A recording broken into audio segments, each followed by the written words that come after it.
Welcome back to the Season 3 World Championship. We'll be seeing the next game of this epic best of 5 soon, but first, I am joined by Coast's top laner, Zion Spartan. Welcome, and I'd like to start by asking your opinion on this series, and especially the matchup between Expression and Impact. It's been a really interesting match so far. I'm actually really excited to be here. First time I've been at the Galen Center, and the atmosphere is just impressive. All the fans here getting really loud, the music, the lights, it's just so impressive, and I'm really glad I could be a part of this. And the top lane matchup, Expression versus Impact, it seems like the junglers have been deciding a lot. Bengi from SKT hasn't been there a lot of the times when Watch is there, and Watch and Expression just keep diving Impact over and over again and just keep snowballing leads off that. And it's really impressive, the champion picks. I'm kind of the top laner that likes to get in there and play champions that do a lot of damage, but it seems that the most effective way to play is just doing a lot of playing tanks like Renekton and Shen, and not actually playing the champions that do a lot of damage, because that's not as effective. And have the mid laner be the person like Faker, like the Gragas, Nagne on that Gragas, just having impressive casts throughout the whole series. I'd like to pick your brain a little more. You say you like to play champions that do a lot of damage. How do you feel about the current changes of Triforce? Is that something you applaud, or? I love the Triforce. I like to build it on like almost every champion, but it's probably not the most effective thing to do, because it's much more effective to play Renekton or Shen again. But it seems a little strong on ranged champions like Corki and Ezreal. Just seem really strong with the new Trinity Force changes, but I still really like where it's at for the Bruisers, and I hope I can use that. All right, looking forward to that. And in that same spirit, we see you rocking the Team Coast shirt. What's the future looking like for Team Coast? The future for Team Coast is really bright. I know we kind of got relegated, but we're looking forward to coming back and making a strong showing in Season 4. And the amateur scene's getting started up right after Worlds, so we're going to be right back in the thick of the competition and really hungry for getting our spot back in the LCS. We'd love to hear that. Thank you very much, Zion. As for us, it's time to dive into the next game of this epic matchup. So let's go back to the caster desk. Thanks a lot, Shox. It is time for Game 4 in this best-of-5 semi-final series between Najin Black Sword and SK Telecom T1. And with just one more win, Prey and Sword will earn their first spot in next week's finals. Yeah, we've really talked about SKT's ability to make adjustments and counter their opponent's abilities, but it's actually been Sword who have made adjustments to their game to pull a different comp in Game 3, and more importantly, steal champions away that SKT was successful with in Game 2. And that was the second time that Nagne and Faker faced off with Gragas and Ahri, and the second time that Nagne has led his team to victory. He's coming up with some really nice end-game plays. I mean, all the analysts talked about SKT giving up first games of series. They didn't say anything about third games. Something new here from this one. And once again, Voyboy joining us for the picks and bans here. Voyboy, are we going to see that Gragas taken away here, do you think? I really expect to see some bans thrown towards Nagne's Gragas. He's been playing phenomenally the past few games. I really think they're going to throw a respect ban there just to get it out of the way, because I feel like that's his most comfortable pick right now. It's what he's been going for, and they just probably want to put him on something that he's less adept at. I really actually think that SKT is going to have might run into some prizes. I feel like Najin Sword has been playing the same champions over and over in this series to draw some bans and potentially free up some of their more comfortable picks. Maybe they have some strats in their back pocket for the deeper games of the series. For example, the Jax has already been banned out. SKT has been getting rid of that every game. We may see a Gragas banned out here, and that's going to actually allow Najin Sword to go for some of those comfort picks that have been taken away from them in the past few games. Just before we get into picks and bans, I want to highlight that SKT have been focusing their bans on the duo lane. Twitch and Thresh in Game 1, Twitch and Shen, that was towards the top lane. Game 3, Twitch and Thresh again. Yeah. They've banned Zed once. Other than that, it's been top lane and bottom lane that SKT have been banning out. It's pretty interesting. I think that they might stop taking that Shen, as Doublelift was talking about too, because it seems like Sword are very, very fine with playing against a Shen. They also talked about camping that top lane over and over. The jungler top laner synergy seems to be working for them really well. Well, here we go then into game number 4. Into bans and picks. We'll see if anything changes here. Vi, Fizz, Vayne taken away here from Sword. And there is the Gragas ban along with Twitch and Zed. So Ahri is still up. So this is the third game in a row, fourth game in a row. We're going to leave up Ahri here. And actually it's up for either team to take. Sword have to decide between which solo laner we'd rather grab that champion for. Would we rather grab the Ahri or the Jax for our top lane? Yeah, for sure. I mean, I saw when they first picked Jax in the second game, it didn't really go so well for them. They kind of got counterpicked by the Renekton. I actually would expect to see a very early Renekton pick here. They're hovering over the Thresh, but Renekton has been absolutely like a monster in both the games that he was played, and I definitely would like to see some priority placed on him. Now, when they did get Thresh, when Sword got Thresh versus Gambit, those were the games that got everyone start to talk about this bottom lane. Frey and Kayn, oh, they're amazing. They crush everybody. It's because Kayn had Thresh and he was making all these plays. So maybe now we will see that bottom lane actually exert their will on this game and actually have a really early strong pack. Yeah, for sure. I mean, it's exactly basically what I was talking about. SKT was forced to ban out the Twitch, the Zen, and the Gragas, and that allowed Naj and Sword to pick up the Thresh, which is what they're so comfortable with. SKT taking away the Corki from Prey. We're going to actually be seeing him on a new AD carry for this series in this game, so interesting to see what he's going to pick. And Bengi, of course, going for his signature Lee Sin. Definitely expected that one. He's got it. He's comfortable with it. I'm looking forward to the plays. I don't think that watch will go with the Aatrox now that Bengi's taken away Lee Sin, so we'll have to see. Probably something more along the lines of Elise. Maybe even that Jarvan. We keep throwing out Jarvan, but we haven't seen him yet. Yeah, for sure. I mean, Elise, Nunu's still up. Nagne hovering over the Jax. Would not be surprised to see that come out. Renekton is still up. Like I was saying, I did expect them to pick it up on this rotation, but I guess they're going to go for that comfort Jax. All right, and the Elise as well. So Watch going to have those early gank impacts that he's looking for. Talked about him getting a lot of these first bloods initiated when he's on that Elise, and he actually focuses that top lane a lot as well. So him going to look to get that Jax going early could probably be the early layout here for the Sword team. Meanwhile, a Renekton and Lee Sin is pretty beast. If you meet up a 2 versus 2, which side would you rather be on here? I'd probably say the Renekton and Lee Sin. Yeah. It's very potent, a lot of kill potential. Prey is actually hovering over Ezreal, a very safe AD carry for this purpose. He really does not want to die in that 2v2 skirmish versus the top laner and the jungler. In the game that they dropped, him and Kayn got double killed, which was huge in securing that loss. So right here, I think they may just go for that safe Ezreal pick when Corki is banned out and just hope to carry through the laning phase, allow Jax to reach that late game potential where he starts to shine, where he starts to overtake Renekton, make it through that early game, and really just hit their sweet spot where they can take this game home. I think the last one is the interesting one though here, right? I mean, the mid laner, Nagne, what's he going to go for? The Ahri was left open.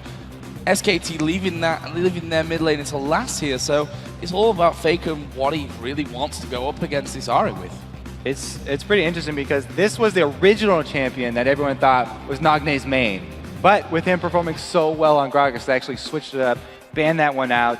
And I have to say again about that Ezreal that you were talking about, I really like him for the late game too because we've seen how beefy Renektons have been getting, and he can kite back pretty easily with Renekton. As well, he can skirt around the outside of Zyra's Stranglethorn, so it's always nice to have a very, very mobile AD carry. And pairing that with a mobile mid laner, I think there's a lot of versatility in this Sword lineup. Yeah, for sure. It's going to be very hard for SKT to reach that Ezreal. He's going to just be able to E-back, flash back consistently. Orianna's not going to be able to get a good ultimate off and just secure kills on him. I'm really excited to see Nagne on his Ahri. He's been playing really well on the Gragas, and like I was saying, they drew out those bans. They may have gone in the comp they were looking for after all in the first place, so this may be the strategy they had in their back pocket.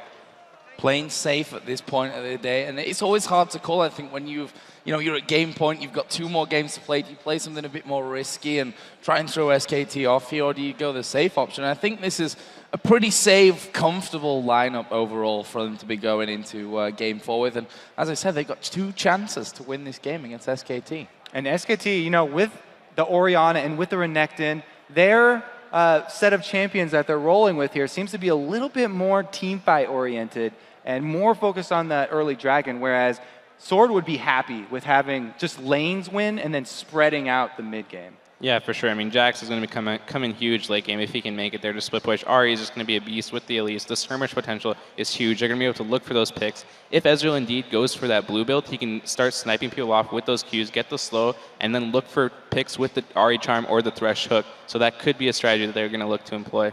Well, thanks a lot, Voyboy, for joining us again. We may see you between the next game if Sword, of course, drop this game and SKT bring us back to a game 5. But we're going to be jumping into game. It's game number 4. Najin Black Sword leading this best of 5 series at 2-1. That's game point. A win here will put them through to play the winner of Fnatic and Royal Club in the championship match. And while it's very early on to remind viewers, remember when Watch was playing Elise and Faker was playing Orianna a couple games back, I believe Watch dodged 4 out of 4 of Faker's shockwaves, if my counting was correct. So we'll see if Watch's reflexes has degraded over the course of the series, and if he can continue to avoid that immense damage on Faker. Right now, Sword are grouping up as a 5-man, going for this very deep invade. They didn't do it in game 3. It's the only game they haven't gone for those super deep wards, and they're doing it again now in the 4th game.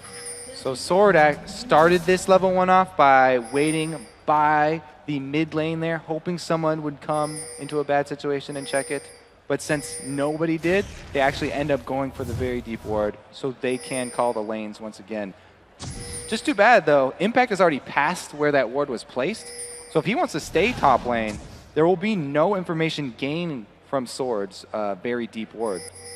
Same happened over the other side there for SKT, getting in on towards the red buff. You can see that Sword actually pinging down onto that red buff ward, and the one just above it there in the brush as well. Meanwhile, Piglet is waiting off in the tri-bush here with Bengi. Also going to have Mandu coming in there as well. They're going to go for this one. The late invade. This is going to be very interesting because both junglers have smite, and Watch runs right into him. Oh, he's going to go down. This is so close. He's still alive. Gets into Spiderfall. Bengi gets taken out for first blood. Bray goes huge. Cade with that hook at the last second, and then the reflexes from all members of Sword. Xpecian also using his flash, ignite, and stun instantly to chain it and grab them that first blood. Absolutely incredible start here for Najin Sword. Let's have a look at that one again. Let's probably watch this slow, because initially Watch gets chunked down. Right after Bengi does the second activation of Q, Watch flashes away. So he knows that Bengi can't follow him any longer, and that brings him right into Kane's hook. And it's Prey that gets the first blood as well. That couldn't have gone any better for this 2v2 lane down on the bottom side. They are going to be going head-to-head from that one. Dream start to game 4 here for Najin Black Sword, who are on game point, who are on championship game point here, essentially. We also talked about how important the jungle presence has been top lane. This is a huge jungle lead for Watch. He already has both buffs, and he's heading up there already. The small thing that's good for SKT here is that there's no flash on Jax. Oh, we'll see if this works out for them. Watch, level 3 with the buffs. Does get the poison down. Does not actually even throw out that cocoon. His impact was quick enough to get away with that slice and dice. And Prey and Kane now returning to lane. They haven't spent that first blood gold. So even though Prey secured it, he hasn't shown it or gotten itemization advantage at the stage. And something about that gang top. Never mind, there's a hook. What a hook as well. Piglet here having to Valkyrie away already. Mandu is going to stick around. There's a barrier used by Prey. He's going to go in. Piglet will use the barrier. Mandu now chasing down Prey. Trying to get the finisher. It's still alive. Prey, don't come back in. The plant was waiting for him. And in the end, Prey walking up to the side. Kane survives. And SKT coming out with the most health. Here comes the Lee Sin. Flash over. He's missed the Q. And Prey will walk away from it. Incredible stuff. What a dodge right there. Wow, the Lee Sin blasting his flash off as well. At least they are able to run them off the turret, so it's going to be turret damage. But watch, since they see Lee Sin bottom, he's going to answer. Yeah, but look at the CS now that Piglet's built up, 24-10. Even with that first blood, the Prey is losing out on so much XP and so many lost hits. We do see in the top lane, Watch is now coming in behind Impact. This time he needs to get better positioning, because last time there was no ward and he came through the bush. Oh, Cocoon goes through, but the slice will bring him to safety. Is Watch going to keep going? He's at least going to put down some damage onto him. Can't quite see him there in That's rush. a bluff. So what I was going to say about the positioning, though, when he knows that there's no ward from Impact up top, he doesn't have to walk through that small bush that's not all the way behind him. He can come straight through the river, knowing that there's no ward, and get a really nice positioning all the way behind Impact and cut off his exit. So Faker here in this mid lane putting down some good pressure on towards Nagne, who's pretty much out of mana right now. That turret not quite taking the beating I think that Faker would have hoped for, but he'll be happy if he can bully Nagne away from some CS right now. Already built himself up somewhat of a lead, but look at this. The Spider coming to middle again. Well, see if we can get the Cocoon down. Faker flashes. I think the Cocoon missed anyway. Yeah. So flash blown, Watch will be happy with that one. And that's right before Nagne is going to hit level 6. So once Ari has 6, Faker's going to have to play pretty defensively here. And we can see that Nagne's actually gone home from this as well, picking himself up 2 Doran's rings, going to give him more, and he comes back into this lane. Might be a good time for Faker to get back as a hook, going to land onto Mandu here, down in that bottom lane, but Piglet going to dive in there. Kane, Julie going to fall from this one. Piglet picks up that kill. Prey tries to get the kill. He's not got him though. Prey going super low, and he will fall. Piglet picks up the double. I know our analyst desk is going to have something to say about that bottom lane mechanics because Prey missed a couple shots there and then didn't even finish off the support trade. I also think he stopped to auto-attack a minion during the course of that. Might have been an attack move posture from him. We'll have to see what the analyst desk says about that one. So, top lane, which has been a bit more of a face-bashing competition. We've seen Watch, of course, visit it twice now with no success. Meanwhile, Bengi now coming through in towards this mid lane. Should mention that Nagne hasn't hit that level 6 mark just yet at this point. He's still waiting on that one. Faker has hit 6 though, so that shockwave gonna be available for SKT.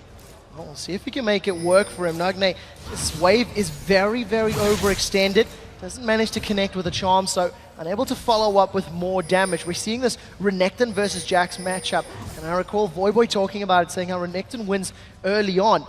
We do see that expression about 13 CS behind, and there's also a similar number in that bottom lane as Prey has yet to recover from that early dive. I almost feel like Kane has baited him and Prey into those dives because he's landing phenomenal hooks, but you don't always follow up on a hook that lands, and I think Prey and Kane have to be a little more cautious with their engages.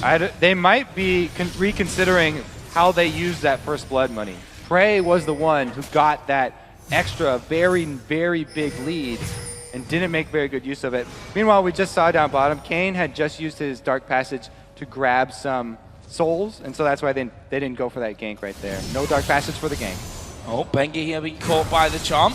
What? Decides not to go in for there's expression in the top lane. Will get the stun down onto Impact, then go away. Another hook landing here up towards Piglet. Well, look at the damage of Valkyrie in. The playback will keep Kane alive for now. Prey that's actually playing offensive on this one, trying to keep them from pushing around, but again, the hook landed, but not really helping Sword. Yeah, good call by Kane to not dive in for that one. Manages to keep himself alive. You can see that expression has been pushed off the tower by Impact in the top lane, and Impact coming to help out Bengi and Faker on this blue buff steal. They secure that one uncontested, and Najin's Sword falling further behind. 1,300 gold at the 8-minute mark. That's why Renekton's such a big pick between these two. He's able to push off expression from the turret, and then they steal away the blue buff, effectively not turning that win in the top lane into a win for the mid lane. So we'll see whether that blue buff is kept over for Faker here, or whether Bengi will just take that one away for himself for that extra cooldown. We'll see about that one. It actually looks like Faker is going to be coming over, but it'll go to Bengi. I think Faker thought he was getting that one, you know, he was headed over there. But in his top lane, Expression and Impact going head-to-head once again. Actually, Ultimate being used here by Impact. Puts down the stun on towards Expression, and half of his health disappears like that. Meanwhile, SKT are doing Dragon. Well, they should be able to pick this one up. Nobody from Sword in position to contest. Another early control Dragon secured here by SKT, the first in the 4th game of the series. And that's why Bengi has this jungle style that he plays where he ganks for the pressure in lane. He just pulled off that mid gank in the middle, and even though they didn't kill Nagne, they forced him to use his Spirit Rush and back, which eventually turns into an objective for them. They grab the dragon on top of it. It's going to allow the rest of his lanes to snowball even further. Expression jumps in, loses off on this trade. He's going to manage to get the counter-strike down. Now Impact re-engages. That's Expression throwing down his ultimate. He's really not trading evenly. He's now 33 CS behind. Watch does have red buff available, sitting just outside of sight. But Impact isn't going to take the bait. He isn't going to dive past the tower. Kane, I think, was just trying to get a last hit there. And we do see Piglet. He's gone forward. That's a flash burn from Kane. Very, very scared of the damage that Piglet can put down. Yeah, interesting choice there, I think, to flash away from it. He just used that Valkyrie. Would be a lot to commit there, I think, for Piglet, who didn't really know how far up that lane Prey would have been at that stage. So either way, we'll see if it costs them later on in the game, as there is a shockwave used by Faker on towards Nagne, and he's going very, very low from that one. Meanwhile, Prey down in this bottom lane, he's been sandwiched between the two. There's a flash over from Piglet, who manages to get the kill. Again, this bottom lane, Piglet and Pumandu just dominating all by themselves. This is going to snowball pretty hard as every single lane for SKT is winning. Take a look at this. Watch now coming in. They managed to get the cocoon. Nagne's going to use that spur rush to get away. Does actually come right back into the fight. The Wolves are trying to pick up the kill. We do see Expression's got one. As now Watch flashes away. I believe it was the Ignite that picked up that one on Faker. Expression has a blue buff. He's looking for a Counter-Strike leap. Faker's going to get the movement speed. Oh, the hook from Kane. Faker's going to get dropped. Expression with a double kill. He's back in. What a roam there from Kane, coming in at the perfect time. The off-screen hook, catching Faker off guard, and allowing them to answer. They need every single one of these kills that they're getting. Man, let's have a look at that one again. I mean, really caught out there, not expecting, I think, the fact that Bengi was coming when he did. Yeah, and then Nagne being chunked down before this even happened meant that right now he's running for his life from the Wolves. And Watch, just too close to Faker. Even though he flashes away, Faker still gets the kill, so that's a huge win. But here's the off-screen hook. That's beautiful, coming in from Kane from the side. And they are finally able to grab that kill. So this bottom lane, been a bit of a thorn in the side of Sword. I didn't think I was going to be saying that after we saw the first blood going over to Prey, I must say. And at this stage, that turret less than half HP. Still a few minions in there as well to help things out. You can see Piglet just chunking in there as Bengi. What a move around the back here. Shockwave actually going to pull him in. Nagne here in all kinds of trouble as he lands a charm. Can they get across? Flash from Bengi, lands the Q. There's the kill from Faker. Steady with that Sonic wave right there. Bengi does land it after flashing, and he's able to finish off that kill. Really good job ganking again before the Spirit rushes back up. Trading some damage back and forth there. Trey and Kane doing the best they can to withhold against the onslaught from Piglet. He's sitting with that Sheen as well as the Phage, spamming out those rockets at every opportunity. And you can see Piglet with a 30 CS lead, a kill advantage, and an assist advantage, doing phenomenal in that lane. We also see Impact once again throwing down that dominance, just getting the HP back, applying some ticks of damage, burning through Expression's HP bar. And we see, actually, that's Bengi as well as Pumandu coming around. Kane's been caught out. They pulled Prey backwards. Now Kane is in trouble. He flayed Piglet backwards. He's dead from that one. I'm not sure that Mandu will be in too much trouble here either, but there is Watch coming in. Here comes Bengi as well. He's not quite got that kick available, but he's going to kick the tower down a few times, and this should be the first tower of the game here for SKT. Piglet actually delaying that one a little bit. That might get him caught out. In comes Nagne from the side. He's taking a lot of damage though. Will have to Spirit Rush himself away. Meanwhile, Oriana's trying to move in for the kill. Well, Prey's doing the best he can to pick up a kill on Mandu, but he's going to get chunked down. Bengi secures another kill for his team. It was actually Pumandu with a double. Those plantlings too strong. He actually deserves that double. I'm going to say Pumandu earned that because of the snare that he landed onto Nagne when Nagne initiated onto Prey. Support definitely earned those 2 kills. Well, let's have a look where that leaves us here, because the lead starting to get a little bit out of control. 22.3 thousand gold to 16,000 here for Sword. 8-4 in kills, 2-0 in turrets. That was a shockwave used on the bottom lane. Nagne's in trouble. Ignite goes down, and even after taking the lantern, he basically face plants with Kane, and Faker picks himself up a kill. That was very weird, I have to say. I feel like Sword are a little bit off their game at this point. This is not the Sword that we saw last game. When they lose, they seem to be losing very hard. Like every single lane losing. And then that puts so much pressure on Watch that it's very hard for him to turn it around. As it stands now, SKT 3 towers to 0. They have themselves a nice 7,000 gold lead. At the 15-minute mark, Trinity Force is already completed for Piglet. Athene's and Holy Grail, plus a needlessly large rod for Faker. And if you look at Impact in the top lane, he's got the makings of a Sunfire Cape and a Brutalizer. He's feeling so confident with his Renekton that he's even gone for a very early Brutalizer, which we haven't seen from either of the Renekton plays in the previous games. Oh, this is not good. No, Prey Prey! getting caught out on top of a ward. Faker gonna walk in, says thank you very much for the free kill. I'm gonna kill his free. Who says Orianna is not an assassin. He comes in with the blue buff, catches Prey off guard. Top lane's just going to back off, though. No action up the top. Well, we do see Faker now 4-1-1. His Orianna is doing such Just great getting work. action up top. Nagne's caught out, now gets stunned down. Piglet's going to continue to chase. We do see a death sentence going out. Nagne, thanks to the Spirit Rush, is able to survive, but it's not over. Piglet flashes forward. Nagne drops down. Now the rest of SKT are bashing away. They picked up a kill into Watch, and they're going to take the tower as well. I'm a little bit confused at this point. I mean, he's sat there, he wasn't out of reach. You've got a Corki who can Valkyrie in there. You've got champions who have all got flash to finish you off very, very low. He gets caught out once again. We saw that in game number 2 that they lost in that mid lane, if we don't forget that one, where Bengi actually came in with the Lee Sin and he just seemed to be not paying attention. And as you said, they're not just losing, they're losing hard right now. All right, so this was Impact coming right out of the bush into Nagne. He uses both Spirit Rushes to leave the fight.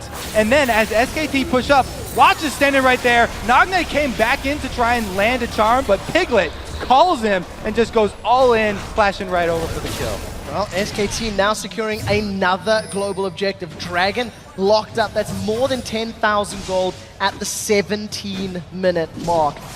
This is an immense deficit to come back from, and I don't know if Sword can do this. I feel like SKT plays so well when they get an early upper hand in their lanes. The lane play gives them so much confidence for later that they continually execute these picks and these mid-game plays where they're rotating around the map so well if they get that upper hand in lane. And this is after, by the way, they gave up that first blood before laning phase. Just want to do a couple of item comparisons here. Look at the mid lane. Fiendish Codex plus 2 Doran's rings against the Death Cap and the Fiend's Unholy Grail for Faker. That's obviously a huge disparity. And then you've got the AD carries. We've got Piglet, who's got his Trinity Force finish, plus a BF sword against Prey, who's not even got the Zeal there to finish off that tripod. What's really worrying is the CS difference. Like, the kills are pretty big, but kills, the money can be regained through getting bounties. CS difference, you can never regain that. Well, And he's just getting 1 versus 1. He's going to go down here. Impact flashes forward. Cold Meek's not going to be enough. Cocoon comes out and Expression gets away, but he should never really have picked that fight to begin with. Right now, SKT are going to secure their 6th tower of the game as they take that one nonchalantly in the mid lane. Bit of a masterclass here from SKT there. Certainly showing us how to play once you get ahead, full of confidence, not really slowing down, catching Najin's sword pretty much out every single time that they think they're safe. Meanwhile, they're pushing in on an inhib at this point. 18 minutes into this one. Expression, is he going to dive in there to stun up? No, he's not. This time around, not even ready to surrender here if you're a Sword member. 12,000 gold down, 4 kills to 12. We haven't even touched the towers of SKT. They stay stacked up. You see that Orianna command attack really giving so much zone control here in favor of SKT. The tower is going to get dropped down. True Shot Barrage blows in. But it's sort of started a fight. Mandu getting caught out, but the shockwave absolutely destroys them. That's going to be a 2-for-1 for now. Watch trying to finish off Faker, who's still trying to run away. Meanwhile, Nagne trying to escape. Oh, the charm land! The charm does land. That will save Nagne's life, but that is not going to be Faker going down. In fact, he turns it around. Oh, he is! Wow, what? Dives in there. Uses the flash to get the kill. SKT actually suffered a little bit more than they expected after what was a great shockwave opener. It was a good turn there at the end by Watch, but even though Mandu gets hooked in here, he's able to get down these Strangle Thorns before he dies. It knocks up Watch. The rest of SKT all immediately collapse on Mandu, even just as him getting picked out. This charm being landed does save Nagne, but the same is not true up here for Faker. He flashes that cocoon. Watch immediately turns around because he has the execution damage. Right when this turret hit lands, Faker gets into range for execute, and they finish him off perfectly. Command attack just missing, and Watch, once again, he dodged the shockwave with his repel. His timing on that is really, really good. But look at these 2 glass cannons of Expression and Watch. other than the Ninja Tabi, that's the only real tanky stats. Yeah, you've got some HP from that Golem item of Watch, but he's got Sork Shoes as his boots upgraded. There's nothing else there to allow him to survive in these team fights. SKT got an exposed inhibitor to play with if they want to group up again. It does look like they're putting their attention to the top lane, and once again, another potential blue buff steal. Well, this one's not going to be given up for free. Sword are hanging around from that one, but they don't actually have vision there as the two-shot barrage does head over towards Baron rather than towards that blue buff. And Sword gonna have to back away from this one. Not safe though. We see that Zyra and Lee Sin, two champions that can pin you down from over the wall, and Sword have been forced right back into their base on this one. SKT wanting in him. Well, they're bashing away on this one. They'll secure this one thanks to the damage that Prey took earlier. Phenomenal coordination here from SKT can allow them to secure the inhibitor. Now with minions in the top lane, they've rolled around, landing the auto attacks. Expression has thrown down his ultimate. He's jumped onto Impact in the back line. Repel comes down, Shockwave, whiffs, doesn't catch anyone. Stranglethorns knocks up no one from Sword either. SKT haven't stopped. Bunch of ult cooldowns being traded right there is actually pretty good for Sword. Hold them off there as well. Slightly, again, missed cooldowns, a real difference to what we saw in that last one with a great Shockwave, great Stranglethorns coming down. This time, though, Sword hold them off. Let's not forget, we're only at the 21-minute point of this game right now. There's a 14,000 gold lead currently for SKT. It's still pretty dire for Sword, but they're holding on, showing some great character here. Super minions are now on the steps of the base for Sword, which means SKT should decide to engage. Kane gets caught out. He's melted by the damage, and that's just such great. True Shot Barrage trying to clear out the wave. The rest of SKT, Dominus is down. They've engaged. They're going on towards Watch, who will be absolutely taken down from the map now from that one. Nagne and Expression here trying to run back from things underneath the tower, maybe not the safest. Mando actually going in there, gets the kill onto Expression, and that is going to be another in him. They've got super minions coming in. Have they got enough help to finish off? There's the kill onto Prey. It's now Kane and Nagne to hold on to the game. Nagne's the target that kicked there from Bengi. Faker dies underneath the fountain. He'll pay the price of life from that one. But with the Corki still alive, they might be able to do it here. Well, they're going to do the best they can. It's not a lot of defense here from Sword. This is going to be game 4 going to SKT. They've got one Nexus turret and decide to back away. Those death timers not particularly high right now as we are only 23 minutes into the game. And here's a replay of that fight. Oh, the impact right there. The rocket hitting at the exact same time. Just blowing him up. And after that turret down, even though they don't have ultimates, SKT can run over this. They've got the man advantage. They've already got Ezreal extremely low, so they can just run into the base. Well, there is the victory. And it's going to be a bit of a surrender there coming in at the end. And, well, it's not really that much of a surprise. That's an insurmountable comeback, I think, on the table there. SKT were likely to never take their feet off the gas pedal, I think, from that one. So that leaves us at 2-2 now. We're going to go into the last game. It's anyone's. Man, when SKT win, they really win. That was extremely fast. And their support, Zyra, had more kills than anyone on Sword had.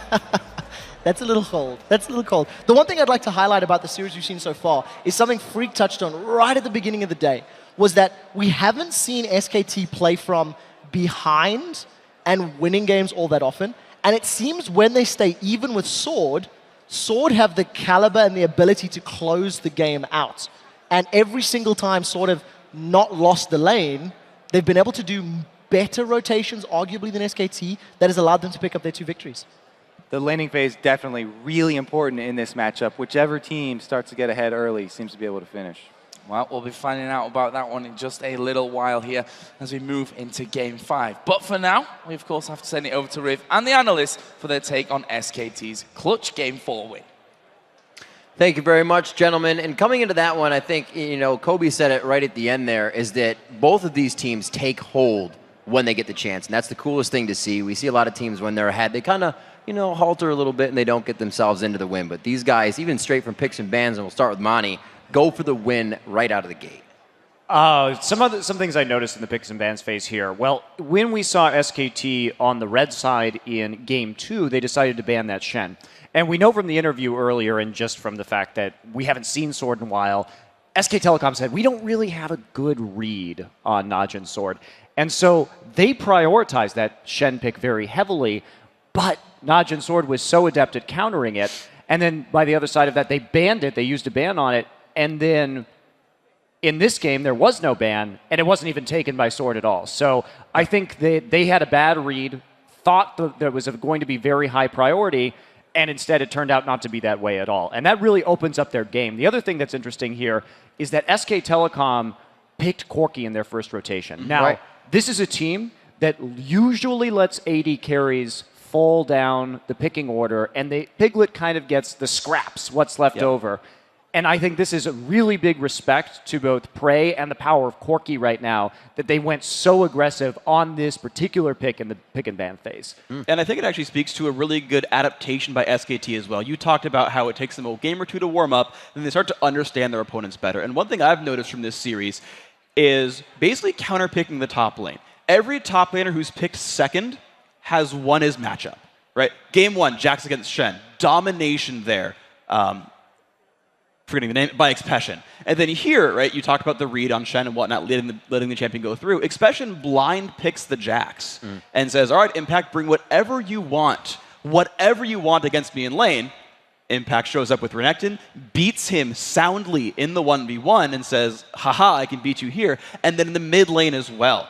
Ahri shows up first, and you let Faker counterpick with Orianna, at least what he perceives to be the counterpick there, and lo and behold, Faker wins the lane again. And so suddenly you have the team saying, wait, if we pick ours later, we can get a good matchup and win out here, and I think that's a new adaptation as well by SKT. Yeah, it seems that when SKT, even though Bengi got first blooded here, and he was 2 buffs behind, like Watch had finished his entire jungle path before he even started. Bengi's so good on Lee Sin that he can pull his team together and like make the plays happen. And also I want to point out, Ahri's 0-3 so far this series, and Renekton's 2-0. It seems like people have the answer to Ahri, and for some reason people just don't have the answer to Renekton. That's just like, he's just such a strong laner. I don't think like, between these two extremely skilled players, the person who wins lane is just going to snowball and have more game impact. In Crepo, you know, someone that was or not in your eyes, but really on your mind this time was Piglet coming back into this one. Yeah, Piglet definitely played really, really well. He turned those bot lane fights around. The first time Kane actually went in with a good hook, Piglet actually managed to survive, but later on they fought 2 against 2 and they actually won that trade super hard, and then Piglet started carrying the bot lane, and that allowed SKT to really grab hold of the game. At the same time on top, Watch from Sword ganked twice, Renekton Impact dodged that twice, managed to get Bengi back into the game. Bengi actually started on 1 buff, as Double F pointed out, and Sword had 3 buffs, but by the second buff rotation, it was the total other way around. SKT invaded blue buff, managed to secure 3 buffs for themselves, while Sword stuck on 1. So it's really incredible to see how a team can go from so far behind to so far ahead in such a short time span. And I really want SKT to win this series because I feel like when Sword wins, it's a struggle. Like they have to really like work for that win. It takes a long time. Why do you say it's a struggle? Where are they falling behind? They just don't beat SKT as convincingly as vice versa. When SKT wins against Sword, it's a stomp. It's just a complete crush. You know what's going to happen when the 4K gold lead, you know, that happens. And then when Sword gets a 4K gold lead, it's like there's these close team fights Faker does, like things Faker does, and it's just a big struggle, especially in team fights just closing out the game. It takes forever. And I think you're right about that. Faker doing things that Faker does has been a big part of when he's actually allowed to make plays. And here it's interesting because it took me a while to realize why he was good at Orianna. Because she's not traditionally the same kind of playmaker as Ahri. It's a departure in a way of a Faker champion. But what he's done really with this series is comboed with Bengi. He's used Lee Sin as ball delivery and shockwaved and set up kills and whatnot. And then after kind of a bit of a lead would roam down and sort of gank with his team, would show up to 3v3s or 3v2s and make plays from there. And that's what's really opened the doors here with his Orianna, is he's showing up with his team fighting incredibly well and getting ahead. And on top of the fact that their duo lane is snowballing, that they're winning the 2v2 matchups time and again, it actually works really well. He can just show up with his team and make plays. At the same time, you got to hand it to Pumandu. He had a rough 3 games first, and then he got caught a lot. Now he shows up in Zyra. There's a typical Crepo 4-1 in 6. Steals alpha kills. Well, carries a little harder than the typical Crepo though. But yeah, no, I really liked what he did. He kept going into those trades. He wasn't afraid of dying, afraid of getting caught. He just played the game as if it was a new game, and that's really important when you play these games. Just start fresh all over. Forget what happened in the earlier games and Yeah, Piglet and Pumandu played really solid this game. Final thoughts, Double Lift. Yeah, one thing I like about SKT is they don't fall victim to tilt. When Faker has a bad game, the next game he's like, okay, this is a fresh game, I'm going to play well. When Pumandu gets caught a million times, he's still not afraid to play aggressive. He doesn't get tilted and discouraged. He plays the way that he plays, and he's just confident that he's practiced this way. All right, gentlemen. Well, we have to take a quick break right now, but when we return, it's the exciting conclusion of this epic battle between SK Telecom T1 and Najin Black Sword. The next team to take down a Nexus will win a trip to the Staples Center and a shot at the Summoners Cup. Why would you even think about touching that browser?